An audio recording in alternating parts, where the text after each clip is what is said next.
Il-Kunsill Lokali ta' San Ġiljan qed jinsisti li l-policies li applikaw għaż-żona tal-Balluta għandhom jiġu osservati dan wara li ftit tal-jiem ilu ġie approvat il-permess tal-moll. Fis-stqarrija l-Kunsill qal li l-bajja kollha tal-Balluta hija meqjusa bħala żona riservata għall-awm u din l-applikazzjoni b'dajes ta' 33 metru li ser jidħlu madwar 22 darba kuljum ser itellef dan l-iskop. Il-Kunsill ta' San Ġiljan iħoss li dan ser ikompli kommerċjalizza aktar iż-żona, żona li hija diġà kummerċjalizzata u allura ser inaqqas aktar l-ispazji miftuħa residenti. Punt ieħor ta' tħassib għal kunsill lokali huwa li dan il-permess ser ikun qiegħed joħloq preċedent perikolus.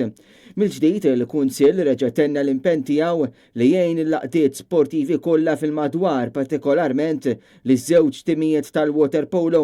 Fil-passat, il-Kunsill Lokali ta' San Ġiljan kien diġà offra sapport u għajnuna billi sa fejn is-seta' poġġa d-dispożizzjoni flus mill-fondi għall-iżvilupp urban u dan ser jibqa' jagħmlu. Iżda fl-istess waqt il-Kunsill għandu jobbligu li ħares l-interess tar-residenti tiegħu u tal-ambjent tal-madwar. Għaldaqstant il-Kunsill Lokali flimkien ma' numru ta' qdiet qal li ser ikunu qed joġġezzjonaw b'appell bit-tama li s-sens komun u l-ġustizzja soċjali jipprevalu.